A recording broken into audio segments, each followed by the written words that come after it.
Welcome back to my channel. ഇന്ന് വന്നിട്ടുള്ളത് ഈ വക സാധനങ്ങൾ കൊണ്ട് ഇതുപോലെ ഒന്ന് ഉണ്ടാക്കി നോക്കൂ മീൻ. അപ്പോൾ അതിനായിട്ട് മിക്സിയുടെ ജാറിൽ വലിയ കയ്യിൽ കുരുമുളക് ഇട്ട് കൊടുത്തിട്ടുണ്ട്. അതൊന്ന് ചതച്ച് എടുത്തിട്ട് മാറ്റി വെച്ചിട്ടുണ്ട്. ഇനി നല്ല ജീരകമാണ് അതേ കയ്യിൽ തന്നെ എടുത്തിട്ടുള്ളത്. അതും ഒന്ന് ചതച്ച് വെച്ചിട്ട് മാറ്റി വെച്ചിട്ടുണ്ട്. ഇനി 6 അയിലയാണ് എടുത്തിട്ടുള്ളത്. ഒന്ന് നന്നായി കട്ട് ചെയ്ത് എടുത്ത് കഴുകി വൃത്തിയാക്കി വരഞ്ഞെടുത്ത് വെച്ചിട്ടുണ്ട്. ഇനി ഒരു പാനിലാണ് അത് മസാല ഉണ്ടാക്കാനായിട്ട് ചതച്ച് വെച്ച കുരുമുളകും ചതച്ച് വെച്ച നല്ല ജീരകം ഇട്ട് കൊടുത്തിട്ടുണ്ട്. അതിനുശേഷം ഒരു 3/4 കയ്യിൽ കാശ്മീരി മുളക് പൊടി ഇട്ട് കൊടുത്തിട്ടുണ്ട്. 1/4 ടീസ്പൂൺ മഞ്ഞൾപ്പൊടി, 1/2 ടീസ്പൂൺ മല്ലിപ്പൊടി. അതിൻ്റെ ശേഷം തക്കാളിയാണ് ഇട്ട് കൊടുക്കുന്നത്. ചെറുതായി അരിഞ്ഞെടുത്തത് അത് ഇട്ട് കൊടുത്തിട്ടുണ്ട്. ക്യാപ്സിക്കോ 3/4 ക്യാപ്സിക്കാണ് എടുത്തിട്ടുള്ളത്. അത് അരിഞ്ഞിട്ട് ഇട്ട് കൊടുത്തിട്ടുണ്ട്. പിന്നെ കുറച്ച് മല്ലിച്ചപ്പാണ്. പിന്നെ സ്വല്പം പുതിനയിലയും ഇട്ട് കൊടുത്തിട്ടുണ്ട്. പിന്നെ ഒരു മാഗി ക്യൂബാണ് ഇട്ട് കൊടുത്തിട്ടുള്ളത്. അതിൻ്റെ ശേഷം കുറച്ച് ഓയിലും ഒഴിച്ച് കൊടുത്തിട്ടുണ്ട്. സ്വല്പം ഓയിലാണ് ഒഴിച്ച് കൊടുത്തിട്ടുള്ളത്. ആ മാഗി ക്യൂബ് ഒന്ന് പൊടിച്ചിട്ട് കൊടുത്തിട്ടുണ്ട്. എന്നിട്ട് നന്നായി എല്ലാം കൂടെ നന്നായി മിക്സ് ചെയ്ത് നന്നായി തിരുമ്പി ചേർത്ത് വെച്ചിട്ടുണ്ട്.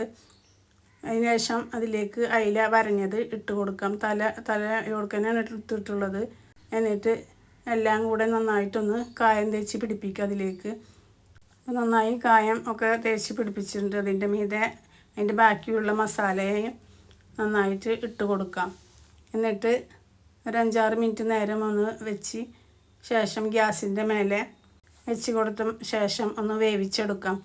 അപ്പോൾ തീ കുറച്ചിട്ട് വേണം വേവിച്ചെടുക്കാൻ, ഇല്ലെങ്കിൽ അടി പെട്ടെന്ന് കരിഞ്ഞു പോവും. അപ്പോൾ അതൊന്ന് മൂടി വെച്ചിട്ടാണ് വേവിച്ചെടുക്കുന്നത്. അപ്പോൾ അതിൽ വെള്ളം നന്നായിട്ട് ഇറങ്ങി കിട്ടും.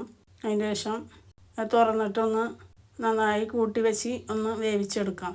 എന്നിട്ട് അതിൻ്റെ ശേഷമാണ് ഒന്ന് തിരിച്ചിട്ട് കൊടുക്കാം.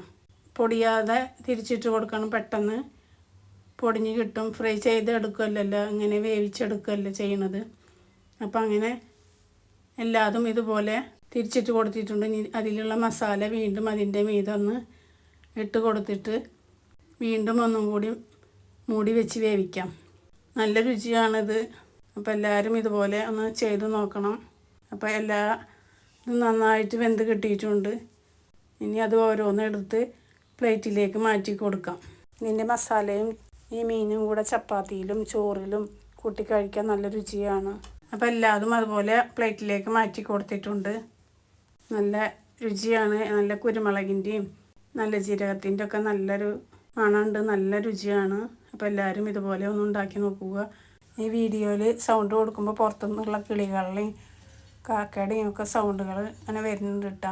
പിന്നെ പുറത്തുള്ള സൗണ്ടും നന്നായിട്ട് കേൾക്കുന്നുണ്ട്. അപ്പോൾ വീഡിയോ എല്ലാവർക്കും ഇഷ്ടപ്പെട്ടെന്ന് കരുതുന്നു. വീഡിയോ ഇഷ്ടപ്പെട്ടാൽ ലൈക്ക് ചെയ്യാനും ഷെയർ ചെയ്യാനും സബ്സ്ക്രൈബ് ചെയ്യാനും കമൻറ്റ് ചെയ്യാനും മറക്കരുത്. മറ്റൊരു വീഡിയോയുമായിട്ട് വരാം.